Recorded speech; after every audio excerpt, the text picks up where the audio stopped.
Hi guys, Oluwatofunmi is back again. Okay, so today we'll be talking about case study in detail. Like, okay, how did this girl pass case study? How come you won prize in case study? This is like everybody is writing case study just to pass. Who writes case study to win prize? But yes, I did it, and I'll be sharing tips on how I did it, how I was able to get a prize in case study, and I'm very sure that you can also do it, because I feel like case study is like the simplest exam anyone could write, because it's simple but tricky, because you've already gotten like an idea of what's coming out. Like, you've got it, okay, this is what they're talking about, and you can speculate on what might eventually be the unseen and stuff, basically. So let's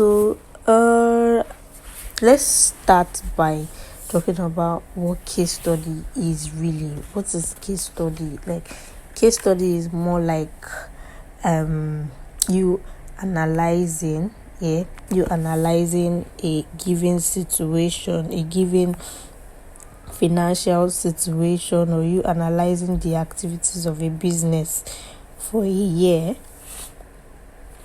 giving their financial statements, giving their performance throughout the year, though you really want to calculate their performance, basically giving the industry average and stuff like that. Basically, that's what case study is about. And then you'll be giving more like it's a form of restructuring, or a form of reconstruction, or a form of a proposal. Like, okay, they want to delve into this business, a client asks them to probably produce this. How do they manage resources? Do they do it in-house? Do they outsource it and stuff like that? Basically, that's what case study entails.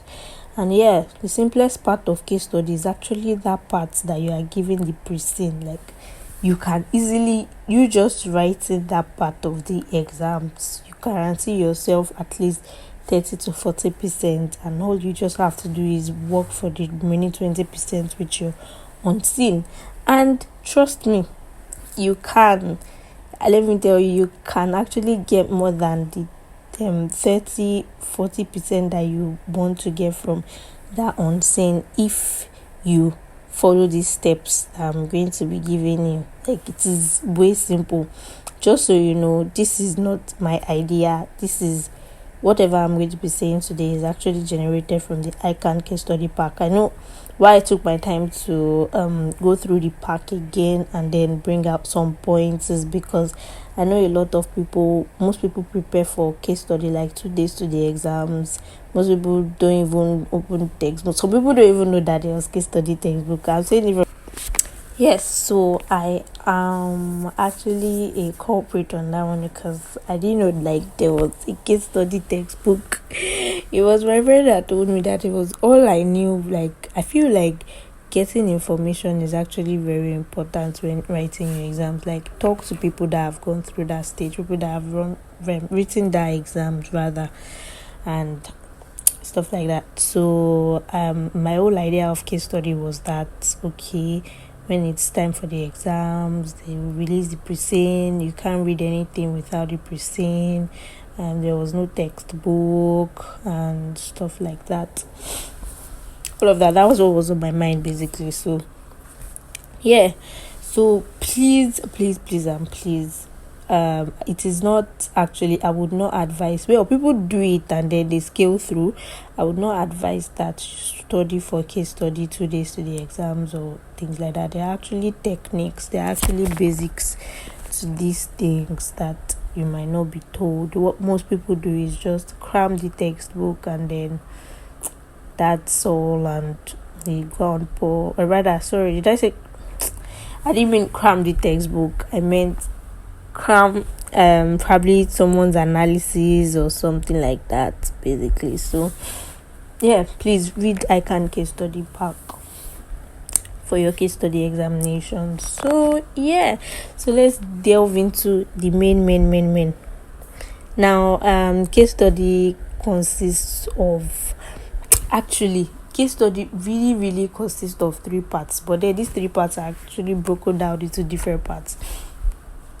Case study, you're required to do a financial statement analysis, you're required to do a financial data analysis, and then there is your business strategic and operational analysis. Yeah, your financial statement analysis basically is you calculating this has been like there's been a change from, let's take for instance 2021 2022, how the company has performed and things like that. And then your financial data is you where you calculate your financial ratios, use the data that are given to calculate financial ratios, comparing them with the industry average and things like that. While your business strategic and operational analysis is actually the unseen part of your case study question, as where you are given like a business idea or a business proposal to analyze and things like that. Yeah. And then the structure of your case study examination is different from every examination you must have written in ICAN, because it's just a different one entirely. This is where they actually test your ability to practice, or your ability to this is more like they're testing all that you've learned in one examination. The whole point of becoming a chartered accountant, the ability to prepare financial statement, analyze financial statements, actually give advices. Yeah. So just know, usually in your case study, you would SFM is inclusive, FR, the idea from your FR, the idea from your CR, the idea from your audits, the idea from all examinations you've written basically. And then this is where you're required to use professional skepticism. And then professional skepticism, you have to be objective.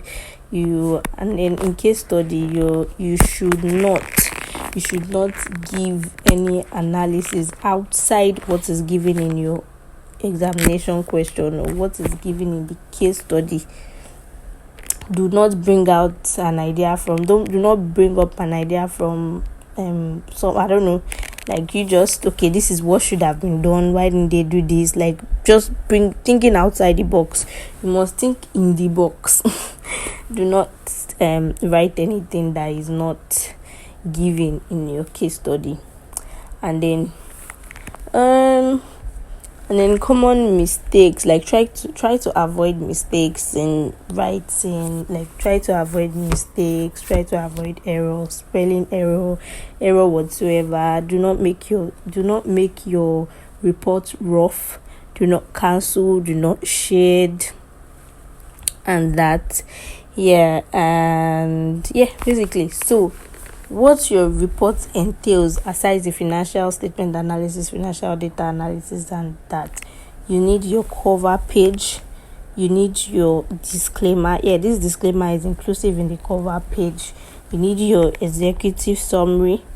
After your executive summary, you're required to include your financial analysis. After the financial analysis, the financial analysis includes your I'll come back to that. Your financial analysis, you need your business analysis, and then lastly your appendices. For your introduction, basically is just like you writing your company name. This is you analyzing the financial statement of so company and this like that. Then your disclaimer, you tell them the purpose of the financial statement, and then the users that it is limited to. Anybody that relies on the information without that is not included as the user, you won't be liable for that. That's just something like that. All these things, you can't get them from the pack. And yeah, so that's that basically in the cover page. And that cover page should be like a page. Do not write anything after your disclaimer in your cover page. Move to the next page. You have your executive summary. This is, we all know what an executive summary is. It's just like a summary of everything you've written in your financial and your business analysis. That's what is included in your executive summary. It's basically for management that are too busy to go through the whole statement, rather to go through the whole report. They can just go through the executive summary and then have an idea of what is written in the report. That's that basically. And then after your executive summary, you move to your introduction. Yeah, so your introduction part is basically you what's in an introduction part? I can't really remember what's in the introduction part. That it is more of this financial statement is written to analyze blah blah blah. You're asked to say this, say that. You're asked to give I think you're asked to analyze the financial statement and also give an opinion on whether to accept a particular project or not to accept a particular project, or the impact on the business after accepting this particular project and things like that basically. And then you move to your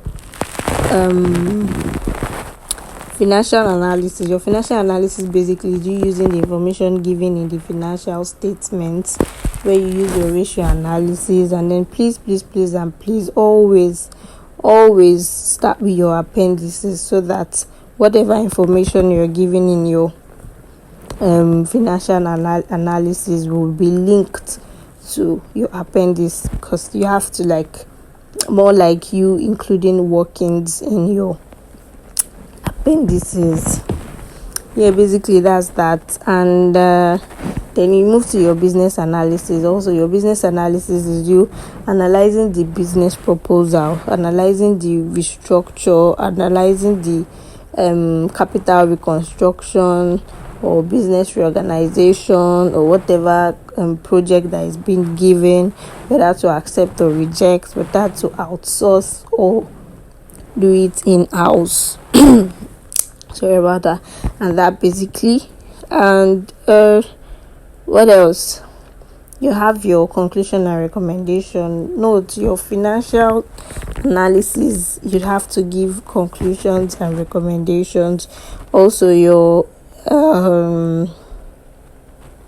business analysis, you need to give conclusions and recommendations. Whatever is written in your, remember I said that your executive summary is more like a glimpse of what is in the body of your report. That's your financial and then your business analysis. You're not to download everything that is written there and then download it in your executive summary.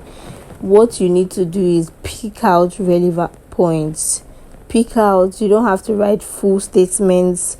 Just pick out relevant points. If you've written about 6 paragraphs in your financial analysis, you can pick about 3-4 paragraphs, or you can pick the 6 paragraph, but then in a summarized way you include it in your executive summary. The same way you wrote your recommendations and conclusions is the same way you should put it in your executive summary. Your executive summary should include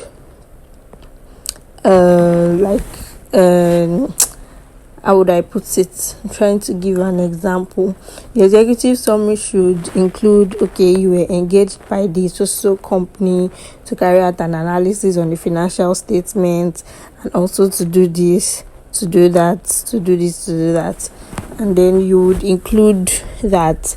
You include just basically professional skepticism. The financial statements that you are using is not audited, it's a management statement, it is incomplete, just things like that. Whatever it is that you can pick from. Note, do not go out of what your case study, or don't go out of your case study.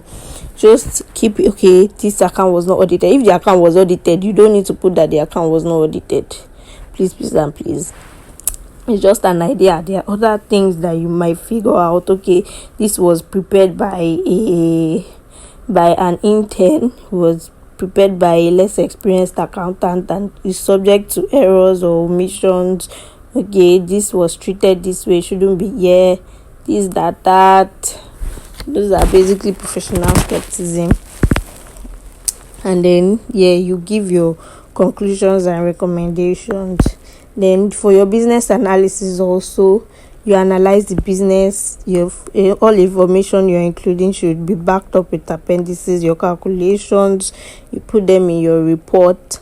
And then, just like you saying, okay, if they take up this business, their sales is going to increase from so to this, their profit is going to increase by blah blah blah percent.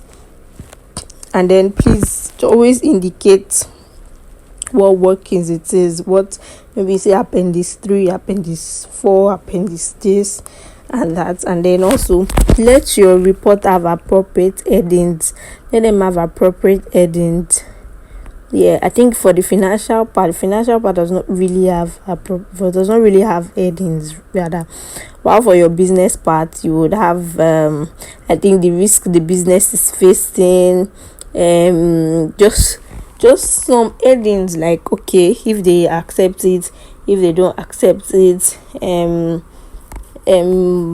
risks the business is facing, the operational issues that the business might face. Like, okay, if they take on this, probably to increase, it will reduce the amount of customers they will be getting. Or if they take on this, they will have to invest more in assets, which will lead to increase the expenditures, or it will lead to them having to retrench workers. Just basically operational issues in business.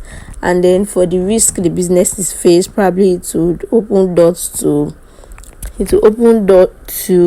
competitors and things like that. So basically that's what is required in your business analysis. So I think that's what you require. That's what you need when writing your case study examination. Like, that is just the secret. Just try to go through the ICAN pack, study the ICAN pack. You get better understanding of what I'm talking about. And then if you might not be chance to go through the pack, which is the purpose of this, you can just have this at the back of your mind and then prepare for that. But I would advise, please just go through the pack, because I might have missed a lot of things. I might have not said a lot of things. And because this recording has to be short, I think I would end it here. I wish you success in writing your examinations. And I pray and hope you become a colleague of mine as we journey into this career of being a chartered accountant. I wish you success, guys. Bye.